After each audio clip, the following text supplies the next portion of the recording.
આજનું ગુજરાત સમાચાર જોડે કેટલાય વાંચ્યું છે, ત્યારે હાથ ઊંચો કરો છો. ગુજરાત સમાચાર વાંચવાની ટેવ ખરી કોઈ નથી, 2-3 જણ છે. ખાસ તો વિદ્યાર્થીઓએ વાંચવા જેવા આજના સમાચાર છે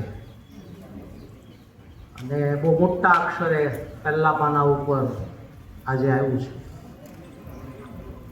નિરાશ પણ થવું પડે અને એમાંથી એક આશા જન્મે એવા સમાચાર છે. સમાચાર એવા છે, કારણ કે તમે કોઈ વાંચ્યા જ નથી એટલે મારે એ સમાચાર તમને કહેવા પડશે. સમાચાર એવા છે કે ભારતની અંદર શિક્ષિત સ્નાતકો 40% બેકાર છે, બેરોજગાર છે. અને દર વર્ષે જે સ્નાતકો બહાર પડે છે, એટલે ટીવાય વાળા આ વર્ષે જે બહાર પડશે એમાંથી 20% સ્નાતકોને નોકરી નથી મળવાની. આવું છે. અને પછી એમાં હજી અંદર જાઓ તમે તો તમને ખબર પડે કે એમાં એક સેક્ટર એવું લખ્યું છે કે જે ઓછામાં ઓછી રોજી આપતું કોઈ સેક્ટર હોય તો એ એગ્રીકલ્ચર છે, જેમાં આપણે સૌ છીએ. એટલે આપણને એમ થાય કે આના સમાચારને નિરાશાથી જોવાના કે આશાથી જોવાના.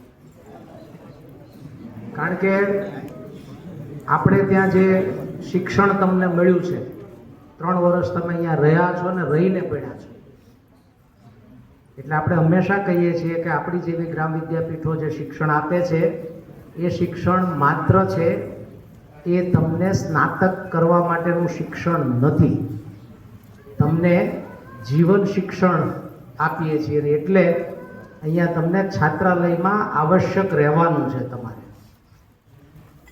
બીજે બધે જે કંઈ કોલેજો ચાલે છે એમાં આપણને ખબર છે કે સવારે 7:30 કોલેજ શરૂ થાય અને 8:30-9 વાગે કોલેજ પૂરી થઈ જાય. અને એમાં એવી કોલેજો પણ છે, એવી યુનિવર્સિટીઓ પણ છે કે જેમાં જો બધા જ વિદ્યાર્થીઓ હાજર રહે તો બેસી શકે એટલી જગ્યા જ નથી. આવી પણ યુનિવર્સિટીનો કોલેજો છે. એટલે બેકારીનું મૂળ કારણ છે એ સારું અને સાચું શિક્ષણ નથી મળ્યું તે છે. એટલે આપણે સમજવાનું કે આપણે જે કરી રહ્યા છીએ એમાંથી ને બેરોજગારી નથી થતી, એમાંથી હંમેશા રોજગારી જ મળવાની છે. શરદભાઈને ને ભગવાનભાઈને ભાઈને વલ્લભભાઈને બધાને ખબર છે કે આપણે 3 વર્ષ પહેલાં એક પ્રયોગ કર્યો હતો. આ પ્રયોગ મને એમ છે કે આ વર્ષે ફરી પાછો આપણે કરીએ. તમે લોકો હજી એપ્રિલની કઈ તારીખ છેલ્લી તારીખ છે, 15 એપ્રિલ છે, એની વચ્ચે એકાદી વખત પાછો હું આવીશ અને મળીશ ટીવાયના વિદ્યાર્થીઓ. 3 વર્ષ પહેલાં આપણે એક પ્રયોગ એવો કર્યો હતો કે તમારામાંથી જે ટીવાયના વિદ્યાર્થીઓ પાસ થયા પછી એને એમ લાગે કે મારે કશું અહીંયા શીખી અને કરતા જવું છે, કરવું છે, એક જગ્યા આપવી છે, પ્લેટફોર્મ. આપણે ગયે વખતે જ્યારે 3 વર્ષ પહેલાં કર્યું ત્યારે એમાં હાથ કાગળમાં 2 વિદ્યાર્થીઓ હતા, 2 વિદ્યાર્થીઓને વેચાણમાં મૂક્યા હતા, 2 વિદ્યાર્થીઓને ગૌશાળામાં મૂક્યા હતા, 2 વિદ્યાર્થીઓને ખેતીમાં મૂક્યા હતા. એવા 6 કે 7 વિદ્યાર્થીઓને આપણે કહ્યું હતું કે તમને મહિને મિનિમમ તમને આટલા રૂપિયા અમે આપીશું, પણ બાકીનું તમારે તમારી રીતે પેદા કરી અને અમને બતાવવાનું કે આટલું અમે નફો કર્યો તો એ નફો તમારો 100%. સંસ્થાને 1 પૈસો નથી જોતો. આવું કરો. કારણ કે મેં કહ્યું એમ છે, નોકરીઓ છે એ બહુ નથી. અને તમે સૌ જાણો છો કે ભારત દેશમાં સરકારી નોકરી માટે આપણે બધા મહેનત કરીએ છીએ. અને સરકારી નોકરી છે એ આખા દેશમાં જે ભણેલો ગણેલો વર્ગ છે એના માત્ર 4% લોકોને સરકારી નોકરી મળે એટલી જ શક્યતા છે. એનો અર્થ એમ કે 96% લોકોને સરકારી નોકરી નથી જ મળવાની. પણ આપણે બધા જ એ રેસમાં દોડીએ છીએ, બરોબર છે. એમાંથી 4 જ જણને મળવાની, 96 નથી મળવાની. આપણે ઈચ્છીએ કે જેસી કુમાર અપ્પાના 96માં એટલે 4માં બધા હોય, પણ એવું શક્ય નથી થવાનું. એટલે તમે વિચારો કે આપણે કશુંક નવું કરીએ. અને અહીંયા ઘણા બધા આપણી પાસે કામો છે, ઘણા બધા કામો છે.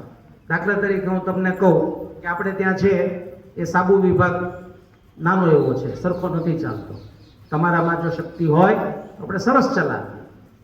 તેલઘાણી વિભાગ છે, નથી ચાલતો, સરસ ચલાવીએ. પણ એ કોણ ચલાવી શકશે? તમારી જેવા કોઈ તરવરતા નવયુવાનને જો એમ થાય કે મારે આને છે એ મારી કારકિર્દી બનાવવી છે તો ચોક્કસ ચાલી શકે. અને આપણે એવું ક્યારેય નથી કહેતા કે તમે અહીંયા જ તમારી જિંદગી કાઢો, એવું અમે ક્યારેય નથી કહેતા. 5 વર્ષ શીખો, કરો, અમારા જોખમે તમે શીખો, અને એ શીખ્યા પછી તમારી રીતે તમારું ક્ષેત્ર આગળ વધારો.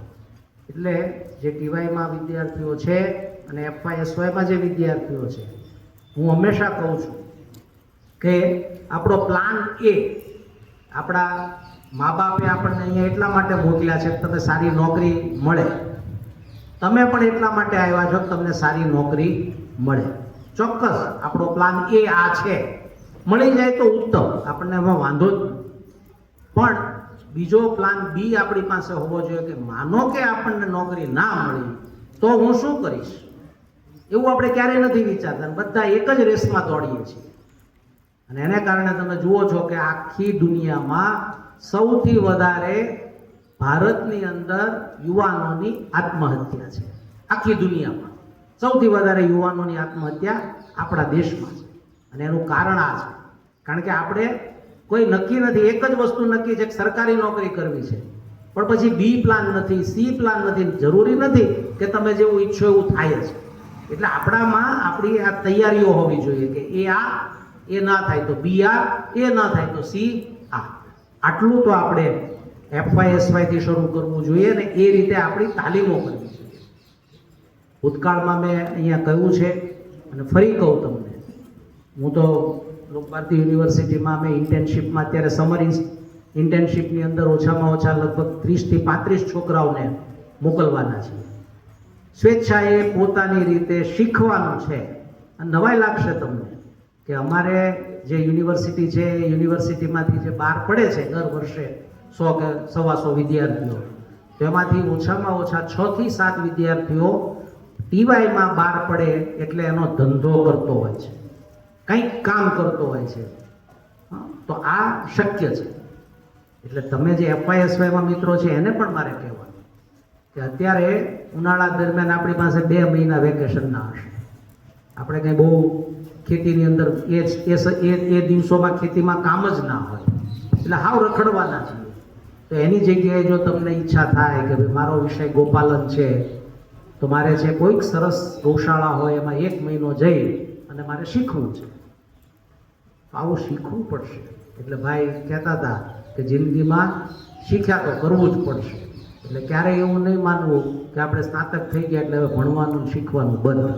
જો એ ભણવાનું ને શીખવાનું બંધ થાય તો આપણી સ્થિતિ ક્યારેય સુધરે નહીં. એટલે મારે તો તમને આજે એટલું જ કહેવાનું છે. ફરી હું આવીશ ત્યારે શરદભાઈ આપણે ટીવાયના વિદ્યાર્થીઓને સાથે બેસીશું. જેને આવું ઈચ્છા થાય છે કે મારે આવું કંઈક કરવું છે તો એ કરવા માટેની આપણે અહીંયા એને જગ્યા આપીશું અને સરસ રીતે તમે આ બધું ગોઠવી શકો એવું થઈ શકે. કોઈ જો મેં કહું એમ નોકરીને માટે સવાલ છે, પણ કામનો સવાલ નથી. જો કામ કરતા આવડે તો આપણી પાસે ખૂબ કામ છે અને ખૂબ સરસ રીતે આપણે જીવી શકીએ, એટલું તો કમાઈ જ શકીએ એવું છે. એટલે જે ટીવાયના મિત્રો જાય છે એને ખૂબ ખૂબ શુભેચ્છાઓ કે તમે જીવનમાં આગળ વધો. FYSYના મિત્રોને મારે એ શુભેચ્છા આપી છે કે અત્યારથી તમારા મનમાં તમારે શું કરવું છે એ નક્કી કરતા થાવ. આપણે છેલ્લી ઘડીએ બધું નક્કી કરીએ છીએ અને પછી અટવાઈએ છીએ, તો અટવાઈએ નહીં.